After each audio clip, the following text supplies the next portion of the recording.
Temos por conhecimento que Deus é onisciente, ou seja, Ele tem o saber absoluto, conhece todas as coisas, o passado, o presente, o futuro, os pensamentos. Nada é escondido ou desconhecido para um ser onisciente. Deus também é onipresente, Ele está em todo lugar, em todos os pontos do universo e do tempo ao mesmo tempo.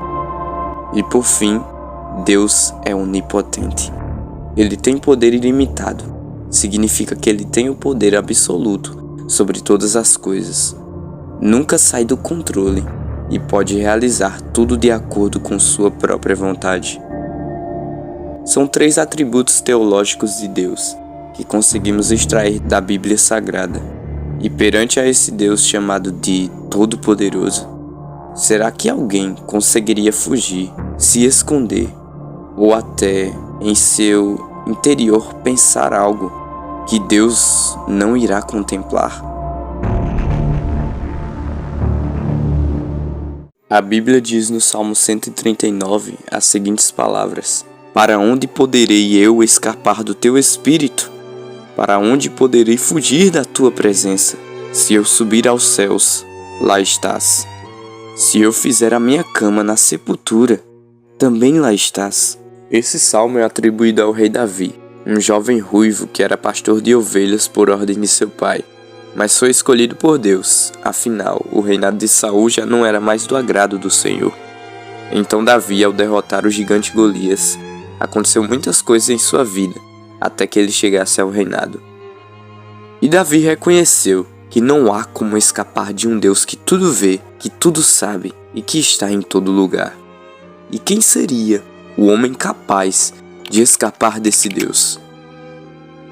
Segundo o relato bíblico, existia uma cidade chamada Nínive, que foi uma das cidades mais antigas e poderosas da antiguidade, formosa por ser capital do Império Assírio, e no cenário bíblico ela é citada no livro de Jonas, capítulo 1, versículo 2, que diz: Levanta-se e vá à grande cidade de Nínive, e clame contra ela, porque a sua malícia subiu até mim. Aqui Deus dá uma ordem clara a Jonas: ir pregar contra as maldades da cidade de Nínive. Essa maldade, da qual seus habitantes tanto se orgulhavam, era tão grande quanto a própria cidade. Orgulhavam-se tanto das torturas perpetradas que chegavam a espalhar em obeliscos e pilares a sua própria crueldade. Salmaneser III, rei da Síria, em 858 a 824 a.C., ficou famoso por suas representações gráficas de crueldade em grandes painéis de parede em relevo de pedra. Os ninivitas eram um povo que possuía uma cidade rica e poderosa, mas que usou isso para celebrar a violência. Pense na Roma. Eles tinham tudo: comércio, influência, cultura, riqueza, mas caíram na ruína, e Nínive estava se encaminhando para isso. E a ordem de pregar contra a terrível cidade foi dada a Jonas, um profeta que teve uma missão entregue em suas mãos pelo próprio Deus. Mas em resposta a isso, no versículo 3 do livro com seu nome, diz o seguinte: Jonas se dispôs a fugir da presença do Senhor e partiu para Tarsis. Desceu a Jope, onde encontrou um navio que ia para Tarsis. Pegou a passagem e embarcou com a intenção de ir com eles para Tarsis, distante da presença do Senhor. E quem seria esse homem? Por que ele fugiu do Senhor?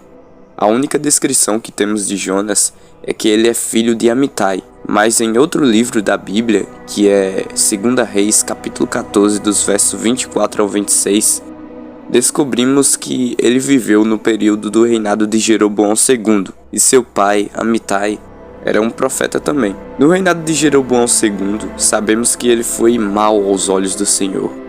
Mas nesses versículos citados, Jonas estava anunciando a expansão de Israel durante o reinado de um homem perverso. Isso é algo um pouco estranho para com esse profeta, pois o texto não demonstra Jonas incomodado com o pecado do seu povo. Ele queria poderio militar, diferente de seus contemporâneos, o profeta Oséias e Amós, que apontavam os erros do seu povo. Aparentemente, Jonas era um homem apegado ao seu povo, sentia-se feliz com as vitórias militares de Israel e desejava que a ira de Deus recaísse sobre os outros povos. Quando pesquisamos mais, notamos algo. O nome Jonas, no hebraico Yoná, significa pomba. E Oséias, seu contemporâneo, compara Israel a uma pomba, por conta de sua ingenuidade e fragilidade. Jonas, portanto, é um paradigma dos pecados nacionais de Israel na história. E preso em seus próprios paradigmas, ele nega o chamado de Deus e negligencia ter que ser ele que vá pregar para aquela cidade. É como se ele já soubesse que Deus poderia salvar aquele povo. E para Jonas, isso seria algo terrível, e provavelmente se passou pela mente dele que Deus poderia chamar outra pessoa. Então a resposta dele foi a fuga. Mas tinha algo: Jonas não poderia escapar. Outro ponto interessante é que o nome do pai de Jonas, Amitai, significa verdade. Então, de certa forma, Jonas, o filho da verdade, era a única solução para os ninivitas. O fugitivo foi para Jope, uma região portuária na costa sudoeste da Palestina, e embarcou um navio que iria para Tarsis, que era uma rota contrária à que Deus tinha ordenado. E não bastando, ele foi para o porão da embarcação e dormiu profundamente.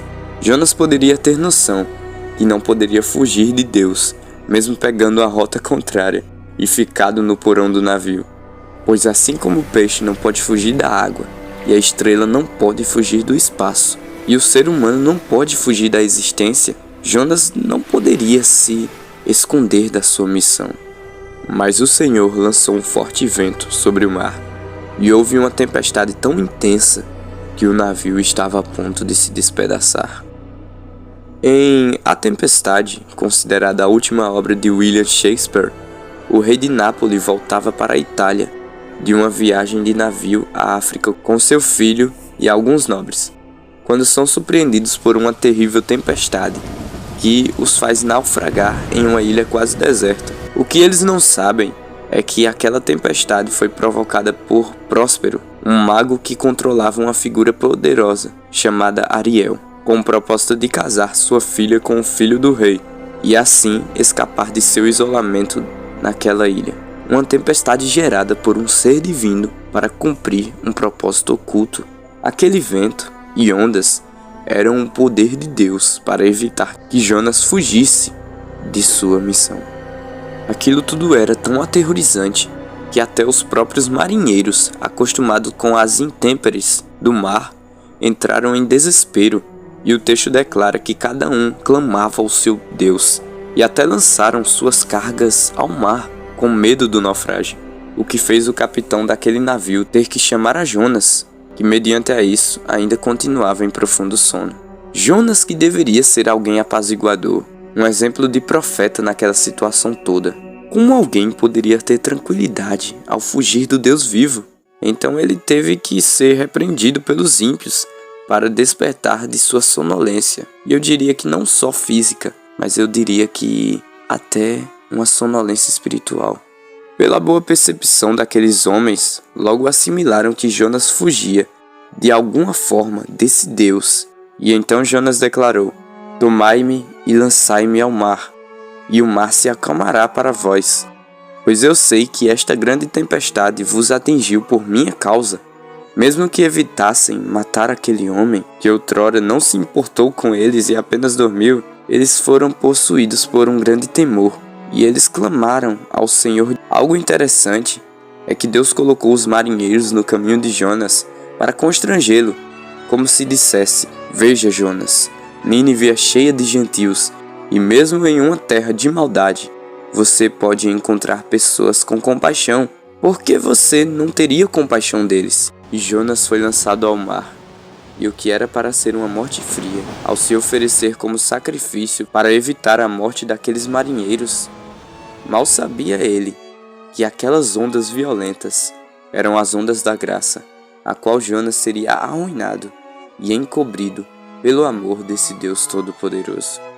Então o Senhor designou um grande peixe, que engoliu Jonas, e ele ficou 3 dias dentro do ventre daquele grande peixe, onde ocorreu com a oração profunda do profeta. O mesmo Deus que designou a missão, enviou o vento, preparou as ondas e também preparou o livramento para esse profeta. E talvez essa seja a parte mais assustadora e ao mesmo tempo mais bela dessa história. Por fim, temos a certeza de algo: não há como fugir da presença do Todo-Poderoso.